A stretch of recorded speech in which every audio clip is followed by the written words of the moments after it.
Versículo 7. Abra sua Bíblia no livro de Apocalipse, capítulo 3, versículo 7. Essa é fácil, em Apocalipse, o último livro da Bíblia. Bolinho, hein? Glória a Deus. Amém? Vamos ler?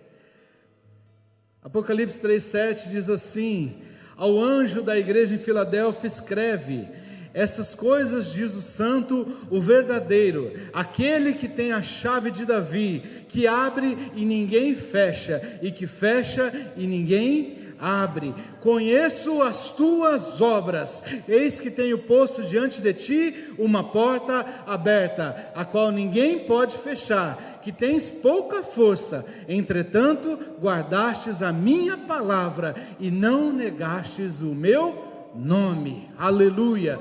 Feche seus olhos por um instante. Pai, em nome de Jesus, é a tua palavra, e a tua palavra é viva e eficaz. E nessa manhã eu sei, Pai, que o Senhor quer falar conosco. Por isso eu peço, Deus, que todo impedimento caia por terra em nome de Jesus. Toda preocupação, toda ansiedade com hoje, com amanhã, que batam em retirada deste lugar. Em nome de Jesus, ó Pai, unge os nossos ouvidos, unge a nossa mente, para que possamos ouvir e entender tudo aquilo que o Senhor quer nos dizer nessa manhã. Pai, nós te agradecemos, porque a tua presença é real neste lugar. E nós pedimos, Pai, fique aqui conosco, porque assim nós seremos mais abençoados. Em nome de Jesus, olhe para a pessoa mais cheirosa que está do teu lado e diga isso para ela: nós seremos mais abençoados.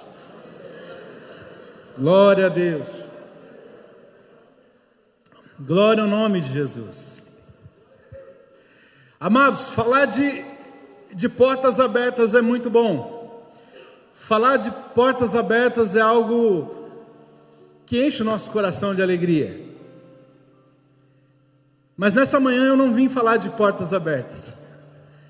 Nessa manhã eu vim falar de portas fechadas. Como o louvor acabou de ministrar, a porta aberta é Ele, mas a fechada também é Ele. E nessa manhã eu quero falar sobre portas fechadas. O tema da mensagem é: quando Deus fecha as portas. E talvez você esteja pensando assim: poxa, pastor Michael, já é difícil acordar no domingo cedo e vir para a igreja. Eu estou aqui com a cara amassada, com a cara inchada, descabelada, nem deu tempo de passar maquiagem. E eu vim, e eu chego aqui e o pastor pede para abrir Apocalipse, e Apocalipse é tenso, e ainda por cima, para complementar, o tema da mensagem é portas fechadas. Mas olha, eu vou responder para você igual o Theo responde para a Tamires quando ela dá uma bronca nele. Ele diz: calma, respira. Olha para a pessoa que está do teu lado e diga para ela: calma, respira. Diga assim para ela: no final tudo vai dar certo. Aleluia. Falar de portas abertas é gostoso, irmão, e não está errado, é bíblico. O texto que nós acabamos de ler fala sobre isso. Eu poderia ainda complementar com Mateus capítulo 7 e dizer para você que aquele que bate, a porta se abre, aquele que procura acha, aquele que busca alcança. Mas nessa manhã o Senhor quer nos ensinar que também há bênção na porta fechada. O Senhor quer nos ensinar nessa manhã que há propósito na porta fechada. O Senhor quer nos ensinar nessa manhã que Ele também está nas portas fechadas. Ele está nas portas abertas, Ele está na porta fechada. É tudo sobre Ele. E sabe por quê? 99% das vezes que o Senhor fecha uma porta é por amor a nós. Talvez você não entenda isso, talvez você não entenda isso hoje, talvez você vai entender isso daqui a alguns anos. Mas tenha certeza, creia, que a maioria das vezes em que Deus fecha uma porta é por cuidado com a tua vida. A maioria das vezes que Deus fecha uma porta é porque Ele te ama.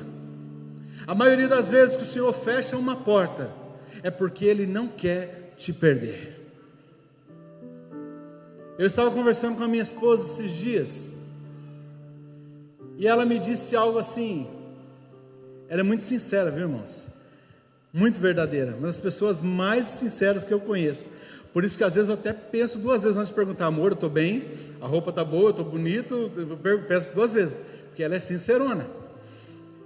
E ela chegou para mim no almoço e disse assim: amor, sabe por que nós não estamos ricos ainda? Sabe por que Deus ainda não deixou a nossa vida financeira abastada? E eu disse: por quê? Ela disse assim: porque eu não estou preparada, porque eu sei que nesse momento talvez eu me perdesse, eu sei que talvez nesse momento eu iria me confundir, eu iria me atrapalhar, e eu estaria distante do Senhor. Então o Senhor prefere eu, pobre, mas aos pés da cruz, do que rico, distante da sua presença. Naquele momento eu olhei para ela e falei: nossa, amor, por fora, tá? Nossa, amor, que lindo isso, que sinceridade, que humildade reconhecer isso. Mas por dentro eu estava assim: ah, miserável, então eu estou pobre porque você não está preparada? Então acelera, filha, porque viajar todo dia está sendo difícil, trabalhar quarta-feira até 10 horas da noite, eu trabalhei, está difícil, acelera esse processo aí. Mas é verdade, meu irmão, minha irmã, se Deus tivesse aberto todas as portas que você e eu pedimos para Ele, se Ele tivesse dito sim todas as vezes que nós pedimos alguma coisa, se Ele tivesse realizado todos os nossos desejos, será que a maioria de nós estaríamos aqui nessa manhã? Será que nós estaríamos aqui hoje? Então Deus não permite algumas portas, ou Ele retarda algumas portas, para que você não se perda. E eu não sei quanto a você, mas eu conheço um monte de gente que se perdeu por tão pouco. Se perdeu por uma promoção no trabalho, se perdeu por uma faculdade, por um mestrado, por um doutorado, se perdeu por causa de uma casa, se perdeu por causa de um relacionamento, se perdeu por causa de um sítio, de um rancho. Chegou para o pastor e disse: pastor, ora por mim, me ajuda em oração, pastor, porque se eu receber esse dinheiro eu vou comprar um rancho. E ó, pastor, o rancho não é meu, viu? O rancho é do reino, o rancho é da igreja. Eu faço questão que o batismo seja no rancho, eu faço questão que as comunhões sejam no rancho, eu faço questão, pastor, que as vigílias sejam no rancho. Eu estou até pensando, pastor, em colocar o nome do rancho de Rancho dos Profetas. E aí, orou, deu certo, comprou o rancho. Chega no domingo, cadê o irmão? Não está na igreja, porque está onde? Está no rancho. Sumiu da igreja, você pergunta: onde você estava, irmão? Estava no rancho. Mas por que você não veio domingo? Porque eu dormi no rancho, porque estão falando que estão roubando o rancho, então eu tenho que dormir no rancho. Se perdeu. E eu quero falar com você nessa manhã sobre 3 portas que Deus vai fechar na sua vida e na minha vida, para que a gente não se perca. Eu vou fazer uma pergunta, eu sei que é difícil a resposta. Diante de tudo isso que eu falei até agora, quantos querem que Deus feche a porta nessa manhã? Confia, irmão. Diga assim: Senhor, eu quero que o Senhor feche essas portas que o pastor Michael vai pregar. Aleluia. E a primeira porta, irmão, é a porta da incredulidade. A primeira porta que Deus vai fechar nessa manhã é a porta da incredulidade. Sabe por quê? Nós estamos orando por avivamento, nós estamos clamando por avivamento, e nós já começamos a viver, pastora Eliana, o avivamento, mas ainda é pouquinho, nós só estamos na ponta do iceberg, há muito mais para nós vivermos. Mas escute, o avivamento não vai chegar aonde a incredulidade estiver habitando. Não há espaço para os dois. Aonde o avivamento chega, a incredulidade tem que sair. Porque um é movido pela fé, mas o outro é movido pela razão. A incredulidade precisa ver para crer, mas o outro crê para ver. E nós somos daqueles que não andam por fé, que não andam por vista, mas andam por fé. Então Deus nessa manhã quer arrancar do nosso meio toda incredulidade. Meu irmão, é para ontem. O avivamento está chegando, e enquanto houver incredulidade, você não vai viver o avivamento. Sabe por quê? Porque você não vai crer, meu irmão, nas coisas que Deus já está fazendo nesse lugar. São muitos testemunhos. A pastora falou aqui, nós vamos fazer um culto de testemunhos. Eu até sugiro, pastora, um culto de ação de graças, com o tema, né? Grandes coisas fez o Senhor por nós, e por isso estamos alegres. Deus tem feito muitas coisas, mas se você estiver na incredulidade, meu irmão, você não vai entender.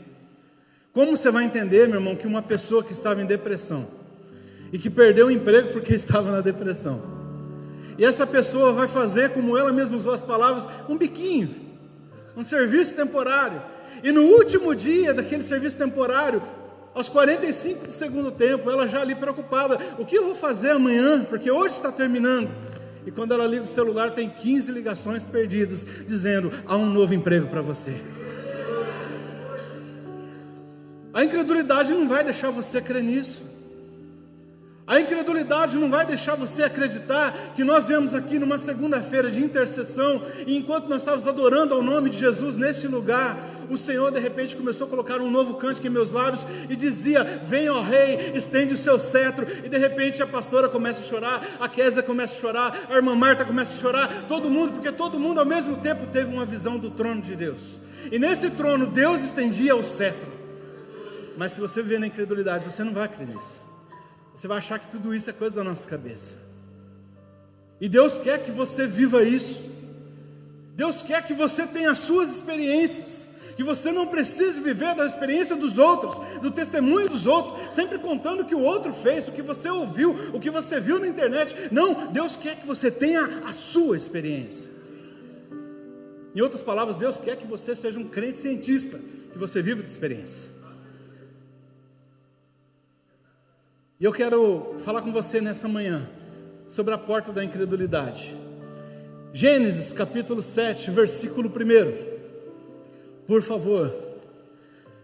Diz assim: então o Senhor disse a Noé: entre na arca, você e toda a sua família, porque você é o único justo que encontrei nessa geração. Um pouco mais adiante, no versículo 13, o que diz o versículo 13? Diz assim: naquele mesmo dia, Noé e seus filhos, Sem, Cã e Jafé, com sua mulher e com as mulheres dos seus 3 filhos, entraram na arca. Próxima. Com eles entraram todos os animais de acordo com as suas espécies, todos os animais selvagens, todos os rebanhos domésticos, todos os seres vivos que se moviam rente ao chão, e todas as criaturas que têm asas, todas as aves e todos os outros animais que voam. Versículo 15: casais de todas as criaturas que tinham fôlego de vida vieram a Noé e entraram na arca. Versículo 16: os animais que entraram foram um macho e uma fêmea de cada ser vivo, conforme Deus ordenara. Então o Senhor fechou a porta.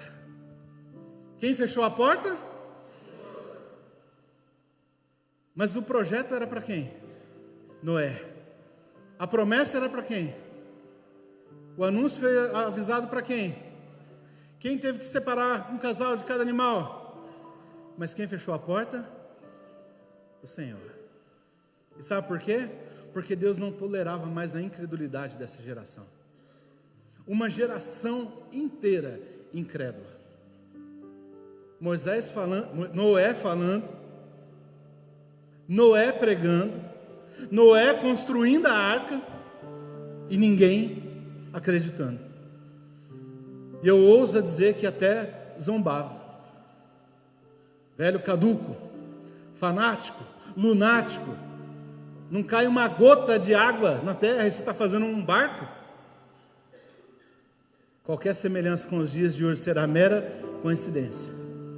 Nós estamos pregando, nós estamos avisando, nós estamos construindo uma grande arca, e as pessoas não estão acreditando, e as pessoas estão zombando de nós, mas vai chegar um tempo em que Deus vai fechar a porta, e é isso que Ele fez. Deus fechou a porta da incredulidade, e nessa manhã Deus está chamando você para crer. Deus está chamando você para ter fé. Aleluia. Deus não tolerava a incredulidade. Como eu disse, a fé e a incredulidade não habitam o mesmo espaço. E Deus precisa de pessoas que creem. Quantos creem nessa manhã? Aleluia. Sabe por que Deus quer que a incredulidade saia da tua vida nessa manhã? Sabe por que Deus está fechando a porta da incredulidade? Porque a incredulidade, ela causa 3 males, 3 danos a nós. O primeiro deles está em Marcos, capítulo 6, no versículo 4 até o versículo 6. O texto diz assim: e Jesus dizia: não há profeta sem honra, senão na sua pátria, entre os seus parentes e na sua casa. Versículo 5: e não podiam fazer ali nenhuma obra maravilhosa, somente curou alguns poucos enfermos, impondo-lhes as mãos. Segura um pouquinho aí, volta no 5, olha lá. E não, versículo 6, e estavam admirados da incredulidade deles, e percorreu as aldeias vizinhas ensinando. Você sabe o que a incredulidade faz de mal para mim e para a tua vida? Ela impede nós de receber os milagres de Deus. Versículo 5 diz o quê? Que ele não podia. Não é que ele não queria, simplesmente Deus não pode fazer um milagre na sua vida se houver incredulidade. Deus não pode te entregar nada se você ainda não crer. E é isso que a incredulidade faz. A incredulidade faz com que eu e você duvidamos da promessa. Mas será? Mas para mim, pode até ser para o outro ali do lado, que é mais capacitado, para o outro que tem mais condição financeira, para o outro que é mais bonito, mas para mim, a incredulidade te afasta das promessas de Deus.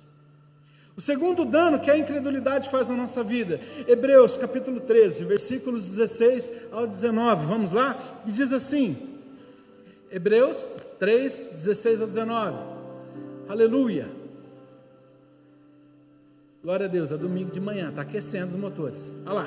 Porque, havendo alguns ouvido, o provocaram, mas não todos os que saíram do Egito por meio de Moisés. Versículo 17. Mas com quem se indignou por 40 anos, não foi porventura com os que pecaram, cujos corpos caíram no deserto? Versículo 18. E a quem jurou que não entraria no seu repouso, senão os que foram desobedientes. Eu vou ler na minha versão, porque a minha versão diz algo muito interessante, e eu precisava compartilhar. Foi eu que passei errado para eles, tá, queridos? Não foi eles que colocaram errado, não. Mas olha só, Hebreus,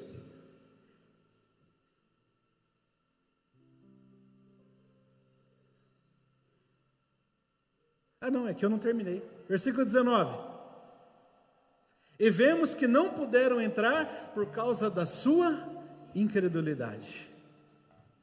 A incredulidade impediu uma nação de entrar na terra prometida. A incredulidade, ela impede você de alcançar as promessas. E o terceiro dano que a incredulidade faz a nós, Romanos 11, versículos 18 ao 20. Não te glorie contra os ramos, e se contra eles te gloriares, não és tu que sustenta a raiz, mas a raiz a ti. Versículo 19: dirás, pois, os ramos foram quebrados, para que eu fosse enxertado. Versículo 20: está bem, pela sua incredulidade foram quebrados, e tu estás em pé pela fé. Então não se ensoberbeças, mas teme. A incredulidade nos quebra e nos leva ao chão, mas a fé é que nos põe de pé. A incredulidade nos abate, e é por essas 3 razões que Deus nessa manhã quer fechar a porta da incredulidade na sua vida. Pastor Felipe, mesmo que eu não entenda, mesmo sem entender, mesmo que pareça que algumas coisas só aconteçam comigo, mesmo que pareça que é difícil só para mim, mas ainda assim, Deus está fechando a porta para cuidar de você. Aleluia. Mesmo sem entender, mesmo sem entender, eu confio em ti. Mesmo sem entender, eu sei que é o melhor para mim.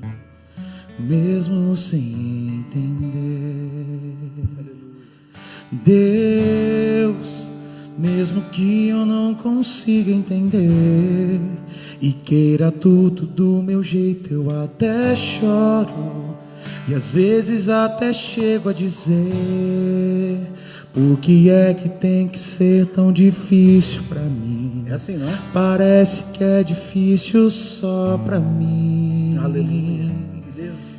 E eu sei, teus pensamentos são mais altos que os meus. O teu caminho é melhor do que o meu. Tua visão vai além do que eu vejo. O Senhor sabe exatamente o que é melhor para mim. Mesmo que eu não entenda o teu caminho, aleluia, eu confio. E Deus, porque sou tão pequenino assim, vou ficar quietinho aqui no teu colo, esperando o tempo certo de tudo. Escute isso. Porque eu sei que vais cuidar de mim, e o teu melhor está por vir.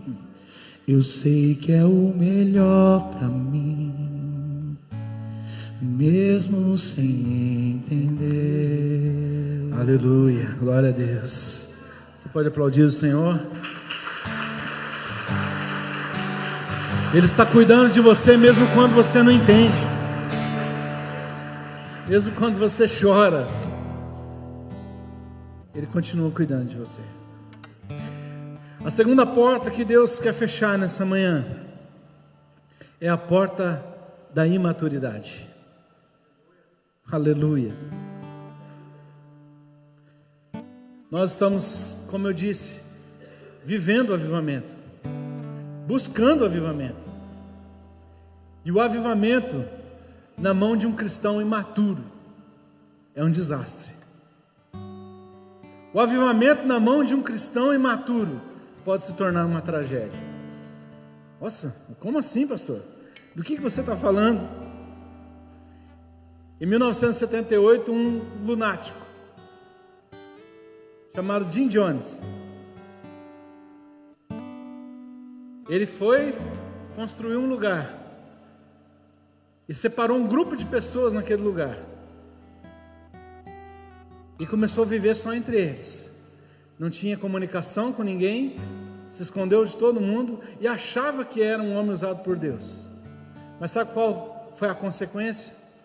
839 pessoas se suicidaram ao mesmo tempo, sobre a ordem desse pastor, que disseram para eles: tome veneno, que nós vamos se encontrar com Deus. Procure depois no Google, você vai ver. 839 pessoas se mataram porque ouviram um imaturo falar sobre o avivamento. O avivamento na mão de pessoas despreparadas, meu irmão, é uma tragédia, é uma bomba relógio. E é por isso que Deus quer nos trazer nessa manhã para um amadurecimento. E quando eu falo de imaturidade, eu estou falando de coisas que ainda não estão prontas, de coisas que ainda não são o tempo. Talvez o projeto é bom, talvez a intenção é boa, mas se for no tempo errado, darão errado. O casamento é um ótimo projeto, sim ou não? Mas se for no tempo errado, meu irmão, vai dar errado. Se você vê um adolescente de 13 anos, 14 anos falando que vai casar, meu irmão, alguma coisa está errada. Pode ser a menor da intenção, mas está errado, vai dar errado. Ah, pastor, mas eu quero fazer missões lá na África, eu quero ir para a África, tá? É o tempo de Deus? Você já evangelizou tua casa? Você já evangelizou teus vizinhos? Você já evangelizou a tua cidade? Não? Então cuidado. Talvez a tua intenção é muito boa, mas ainda não é o tempo. Eu me lembro de uma ministração que o pastor disse, um testemunho de uma mulher que disse, eu tenho que ir para a África, que alguém disse, vai para a África. A mulher juntou todas as suas economias, catou e foi para a África. E quando ela desce naquele aeroporto, ela não conhece ninguém, ela não sabe falar a língua, ela não sabe para onde ela vai, ela não tem onde ficar hospedada. E as pessoas desesperadas para tentar ajudar, vai um pastor até ela e diz, irmã, o que você está fazendo aqui? É porque alguém disse que eu tinha que vir para a África, e eu estou aqui na África. Aquele pastor disse, mas você tem onde ficar? Não, eu não tenho. Você sabe falar a língua local? Não, eu não sei. Você já sabe o que você vai fazer aqui? Não, eu não sei. Aquele pastor olha para ela e diz o quê? Irmã, pegue o voo de volta e volte para sua casa. Mas era promessa de Deus que eu iria vir na África. Amém, você já veio, pisou, agora volta, porque você não sabe nem o que você vai fazer, não é o tempo. Deus está fechando as portas da imaturidade para cuidar de nós. E eu quero compartilhar um texto com vocês em Atos, no capítulo 16, a partir do versículo 6, glória a Deus, Atos 16, do 6 ao 10, olha lá. E passando pela Frígia e pela província da Galácia, foram impedidos pelo Espírito Santo de anunciar a palavra na Ásia. Quem impediu, igreja?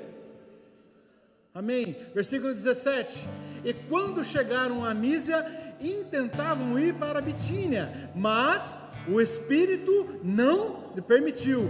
Quem não permitiu? Versículo 8. E tendo passado por Mísia, desceram a Troade. Versículo 9. E Paulo teve de noite uma visão, em que se apresentou um homem da Macedônia, e lhe rogou dizendo, passa a Macedônia e ajuda-nos. Versículo 10. E logo depois dessa visão, procuramos partir para a Macedônia, concluindo que o Senhor nos chamava para lhe anunciarmos o Evangelho. Paulo queria pregar para o continente asiático, mas não era projeto de Deus. O plano de Deus era que Paulo fosse para a Europa. A Macedônia era a porta de entrada da Europa. Aqui esse texto está falando da segunda viagem missionária de Paulo. E nessa segunda viagem missionária, Paulo está acompanhado de quem? Está acompanhado de Silas. Paulo está acompanhado de Lucas. Está acompanhado, meu irmão, também de Timóteo. E ele intentou no seu coração, eu quero ir para a Ásia. Mas diz que Deus fechou a porta, porque ainda não era tempo. Porque outra nação estava precisando muito mais. Aleluia.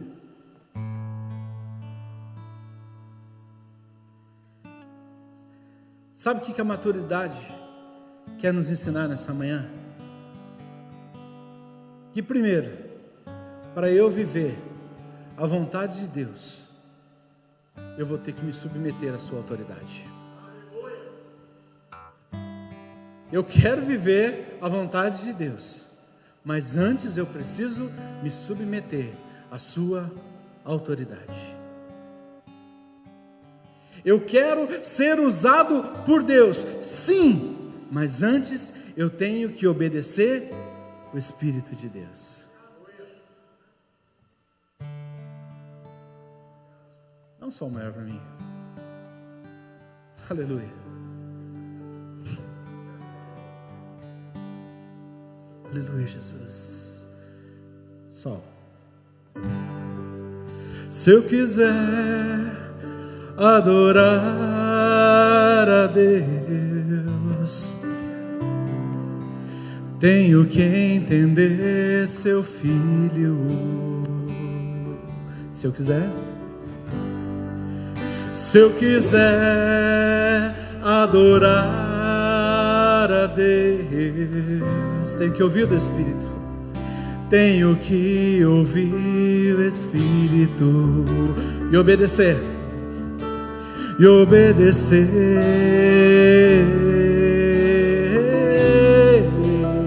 E obedecer. E obedecer.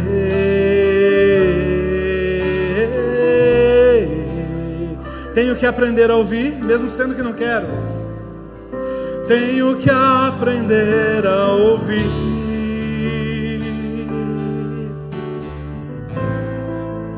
Mesmo sendo que não quero, e ainda assim abrir os meus lábios, e ainda assim abrir meus lábios, para quê? Para adorar, para adorar,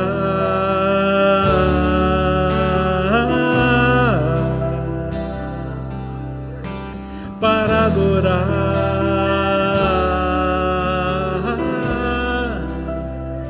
Amém, aleluia, glória a Deus. A pergunta que eu quero fazer para você nessa manhã é: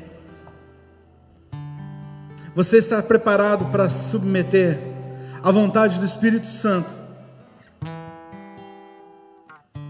a ponto dele frustrar os seus planos? Você está preparado a submeter à vontade do Espírito Santo, mesmo que isso frustre seus planos? Você está preparado para ouvir um não de Deus e ainda assim continuar o adorando? Você está preparado para ouvir um não de Deus e ainda continuar dizendo que Ele é bom?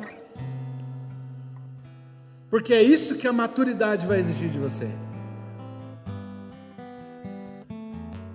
É interessante, pastor, que o Espírito Santo, ele para Paulo. Ele não deixa Paulo ir. Mas ele também não fala para onde vai enviar. E quem conhece Bíblia, está dizendo assim: opa, eu já vi esse filme antes. Ele fez a mesma coisa com Abraão. Sai da tua terra e vai para o lugar que eu te mostrarei. Mas ele mostrou? Não. É como se nós estivéssemos viajando e você colocou ali o seu GPS para funcionar, o teu Waze, e de repente, no meio do caminho, vem uma mensagem, traçando um novo trajeto, traçando uma nova rota, traçando um novo trajeto, e não sai disso, e fica ali se repetindo, traçando um novo projeto, traçando um novo projeto. Sabe o que Deus quer nos ensinar nessa manhã? Aleluia. Que a imaturidade exige de nós que nós tenhamos respostas para tudo e para ontem. Mas Deus nos ensina que Ele é o Senhor do tempo e que tudo está no seu controle. Ele é o dono da rota.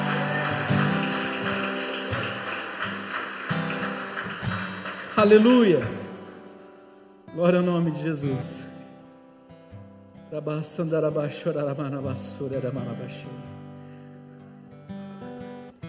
William, Deus mudou a rota da tua vida para te trazer para o centro da vontade de Deus. Deus mudou a rota da vida para trazer para o centro da vontade. Eu queria que fosse assim, mas eu disse não, mas vai ser de outro jeito. Aleluia. Glória a Deus. Sabe qual foi a consequência da maturidade de Paulo? Sabe o que aconteceu? Porque ele foi maduro? Se você lê na sua casa, porque o tempo não vai me permitir, lê o capítulo 16 inteiro de Atos. Uma mulher chamada Lídia, vendedora de púrpura, ela se batiza e ela abre as portas da sua casa para receber o Evangelho. Por falar em abre portas da sua casa, dia 13/9 começa o nosso Cristo em Casa. Aleluia!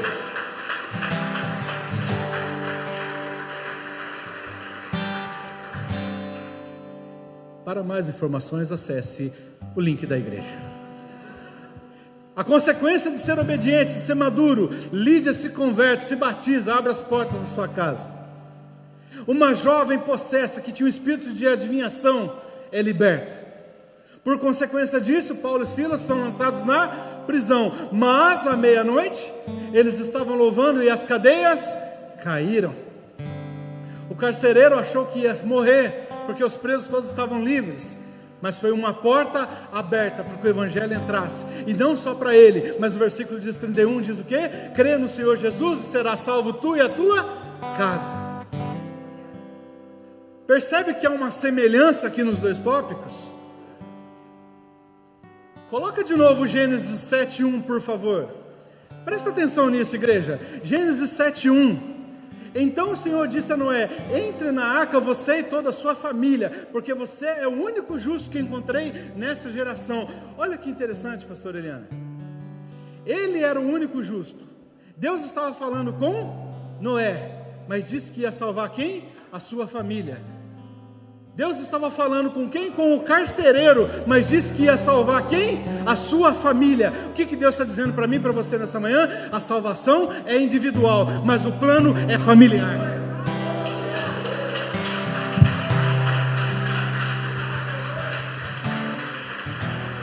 A salvação é individual, mas o projeto é coletivo. Não vamos interpretar a Bíblia errado. Não vamos achar que quando a Bíblia diz que dois estarão numa cama, um será levado e o outro fica, não vai imaginar então, meu Deus do céu, quem que vai? Eu e minha esposa. A pastora já olhou para o pastor e falou: ixi, eu vou, você fica. Não seria justo, irmão. Lembre-se que eu ensino aqui na escola bíblica que texto sem contexto é pretexto. Leia os versículos anteriores, volte 2 casas, e lá diz o que? Está falando sobre quê? Incredulidade. Quando fala de dois estarão numa cama, estão falando de intimidade. Até as pessoas mais íntimas de mim e de você, se não crerem, vão ficar. Mas se os dois crerem, os dois vão. Por quê? A salvação é individual, mas o plano é familiar. Por isso, não desista da sua família. Não desista do seu casamento. Não desista dos seus filhos. Eu vou falar isso aqui com bastante coisa, mas não desista nem da sua sogra. Brincadeira, ame a sogra. É um plano familiar. E vamos para a terceira porta. Meu Deus do céu, o pastor não vai deixar mais eu pregar. A terceira porta é a porta da infelicidade. Deus nessa manhã vai fechar a porta da infelicidade. Quantos desejam? Meu Deus, tem gente que quer continuar infeliz. Eu vou repetir de novo. Deus nessa manhã vai fechar as portas da infelicidade. Quantos querem? Aleluia. Lucas capítulo 7, os versos 11 ao 16. Meu irmão, essa é forte. E aconteceu que no dia seguinte ele foi à cidade chamada Naim, e com ele iam muitos de seus discípulos e uma grande multidão. 12. E quando chegou perto da porta da cidade, eis que levavam um defunto, filho único de sua mãe, que era viúva, e com ela ia uma grande multidão da cidade. Versículo 13.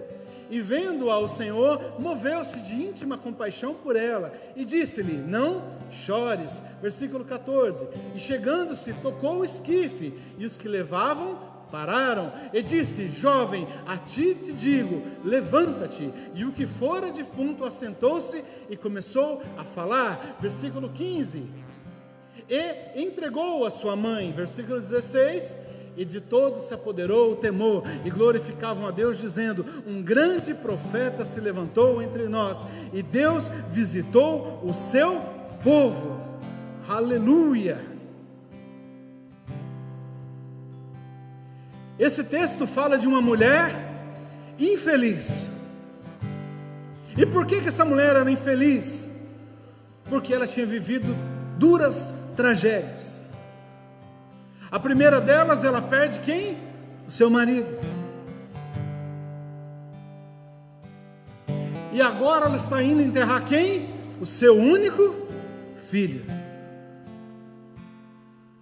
Escute, se já era difícil para uma mulher perder o seu marido, era ainda mais difícil perder o seu único filho.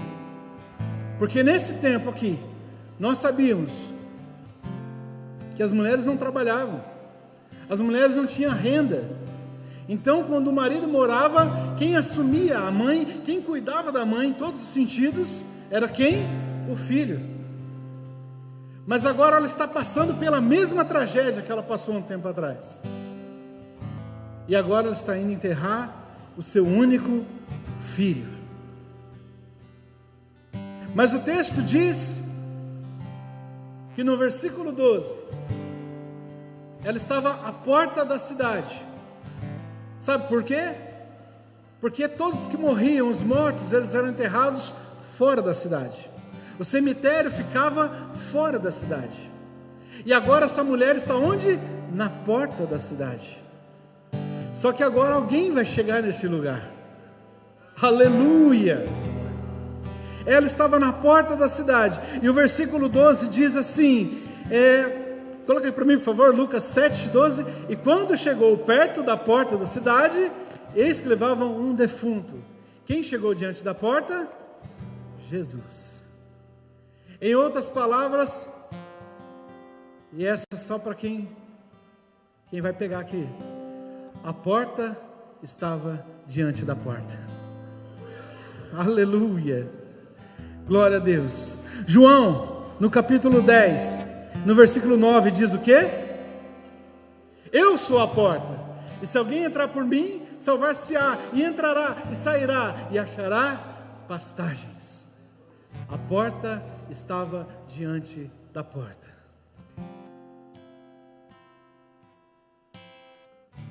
Um pouco antes, o que está acontecendo? Jesus está em Cafarnaum. Jesus está curando o servo do centurião. Mas agora ele sai de Cafarnaum e ele vai para Naim, para se encontrar com uma pessoa necessitada, para se encontrar com uma pessoa.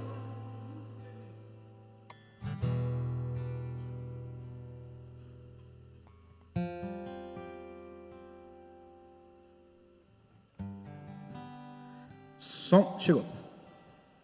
Ele estava em Cafarnaum e ele vai para Naim para se encontrar com uma pessoa infeliz. A distância parece pouca se nós pensarmos num carro. A distância entre Cafarnaum e Naim era de 54 quilômetros, mas nós estamos falando de alguém que foi a pé. E Jesus não havia terminado a sua obra em Cafarnaum. Se você olhar no capítulo 8, ele continua visitando de aldeia em aldeia, ele continua fazendo milagres. Um deles é ressuscitar a filha de Jairo, mas ele fez uma pausa. Ele mudou o trajeto, ele mudou a rota, porque existia ali uma pessoa necessitada. Nessa manhã, o Senhor está te dizendo: eu estou mudando a rota, eu estou mudando o caminho, eu estou mudando a direção para ir ao teu encontro. Para você ter noção do que Jesus está fazendo aqui, é como se Cafarnaum fosse Pederneiras, e como se Naim fosse Bauru. Mas ao invés de eu ir daqui para lá, eu vou para Jaú, eu saio na Barra, passo por Lençóis, entro em Agudos e paro em Bauru. É isso que ele fez. Ele mudou toda a rota, porque no meio do caminho existia alguém que precisava de salvação, precisava de um milagre. E a palavra diz, e deixa eu acelerar aqui, que existiam nesse ambiente 3 tipos de pessoas. Diga assim comigo: os discípulos, uma grande multidão e a grande multidão da cidade. E a pergunta que eu faço para você nessa manhã é: qual grupo desses você faz parte? antes de você responder discípulos, pense bem. Porque discípulos eram aqueles que tinham que negar a si mesmo. Discípulos eram aqueles que tinham que carregar a cruz. Discípulos eram aqueles que não tinham onde descansar a sua cabeça. Discípulos eram aqueles que não tiveram nem tempo de enterrar o pai.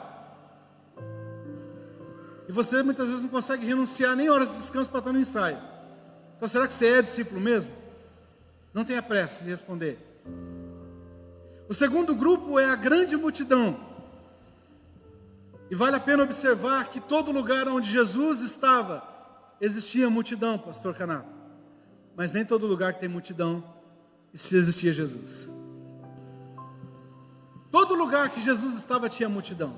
Mas nem todo lugar que tem multidão, Jesus está. E multidão fala do que, meu irmão? Grande multidão fala daqueles que gostam de ver o movimento. Daqueles que só querem receber os milagres. Daqueles que querem ver os milagres. Daqueles que querem ver as coisas acontecendo. É daqueles que querem acompanhar, mas não querem se comprometer. É daqueles que querem se envolver, mas sem se comprometer. Eu vou, mas não pede para fazer jejum, hein? Para com esse negócio. Eu estou com o senhor, viu, pastor? Mas não vem falar desse negócio de orar. Não vem falar de dízimo. Eu ando, eu me envolvo, mas eu não me comprometo. Eu quero estar por perto, eu quero estar no movimento, mas eu não quero contribuir com o movimento. E existia naquela cidade um terceiro grupo de pessoas, a grande multidão da cidade. E grande multidão da cidade eram aqueles que se aproveitavam da situação. No caso dessa mulher, as carpideiras. Quem eram as carpideiras? As carpideiras eram aquelas que eram pagas para chorar nos velórios. Acredite, isso era uma tradição. Eles pagavam, meu irmão, para alguém ir lá chorar no velório. Ainda mais no caso dessa mulher, que não tinha família mais. Não tinha quem fosse lá chorar junto com ela. Então se pagava para alguém ir lá chorar. Existiam também nessa grande multidão as fofoqueiras. Aquelas que estavam assim: você viu o que aconteceu? Você viu quem morreu? Nossa, de novo com ela? Alguma coisa ela fez de errado, essa mulher está em pecado, só pode. É aquela, meu irmão, essa grande multidão é aquela que antes de estender a mão, estende a língua. É aquela que fica só contando nos dedos quem vai ser o próximo a cair. Eu não sei não, viu? Eu acho que aquele ali é essa grande multidão. E os coveiros, meu irmão, porque o coveiro ganhava para enterrar, ele ganhava por cabeça, pastor Felipe. Então era interessante para ele que alguém morresse. Meu irmão, um tempo atrás aqui na cidade tinha uma funerária, ali na esquina, perto do Simonário. E eu não sei se os irmãos lembram, mas tinha o dono da funerária, ficava na esquina. Meu irmão, eu tinha um medo, porque toda vez que eu passava lá, ele ficava assim, tipo, parecia que hoje eu não ganhei nada, orando. Eu passava já repreendendo, irmão. Brincadeira. Mas é grande multidão. Qual grupo você faz parte? Eu sei que vocês são discípulos. E sabe qual é a recompensa do discípulo? A multidão tocava em Jesus, se espremia para tocar em Jesus, mas os discípulos, ele lavava os seus pés.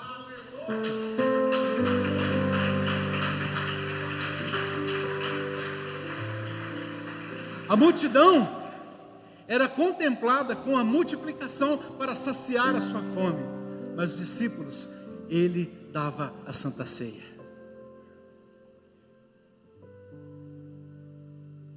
Você é discípulo. Para encerrar, Jesus chega diante daquela mulher, pastora Silvana, e ele tem duas atitudes que chamam a atenção. A primeira delas, Edmar, é que diz que ele se moveu de íntima compaixão por ela. Como que ele se move de íntima compaixão, Letícia, por alguém que ele nem conhecia, que ele não sabia nada dela? A resposta é: Jesus não conhecia essa mulher, presbítero Cláudio. Jesus não sabia nada sobre essa mulher, mas Jesus sabia o que era perder o único filho. Alguém pegou. Ele sabia o que era perder um único filho. E o segundo passo, a segunda atitude que chama a atenção, Jesus diz para aquela mulher a única coisa que nós não devemos falar para uma mãe que está enterrando seu filho. Irmão Zé, ele diz para ela: não chores. Já pensou nisso, mano? Se é nos dias de hoje, ele apanhava, mano. Como que você vai falar para uma mãe que está enterrando seu filho e falar: não chores? Mas sabe por quê, meu irmão? É porque com Jesus, a ordem dos fatores, Marcelo, ela altera o produto. Na ordem natural, Stephanie, o correto seria ela parar de chorar para Jesus ressuscitar o filho. Mas na ordem de Jesus é: primeiro você para de chorar e depois eu ressuscito teu filho.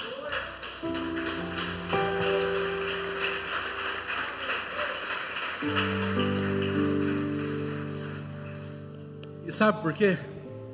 Porque no primeiro momento, na primeira fala, quando ele se move de íntima compaixão por ela, ele está, Paloma, pegando os sentimentos dela para ele. Mas agora quando ele diz não chores, ele está colocando o sentimento dele nela, poder e autoridade. Eu sou a ressurreição e a vida, e aquele que esteja morto, se crê em mim, ainda que seja morto, viverá. Ele estava enchendo aquela mulher de fé. No versículo seguinte, ele diz àquele jovem: levanta-te. O jovem senta e começa a falar. Porque quando Jesus faz algo em nossa vida, nós precisamos falar. Nós precisamos falar.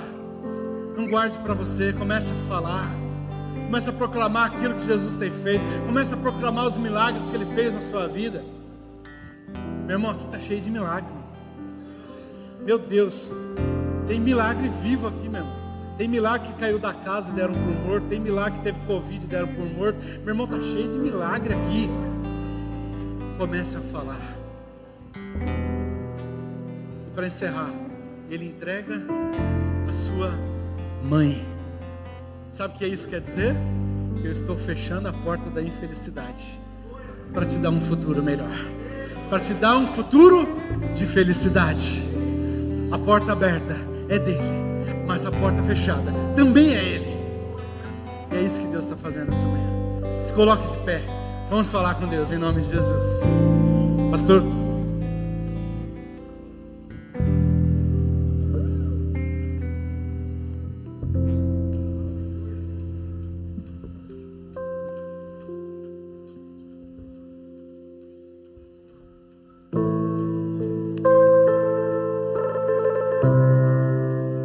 você pode cantar essa canção com outro entendimento.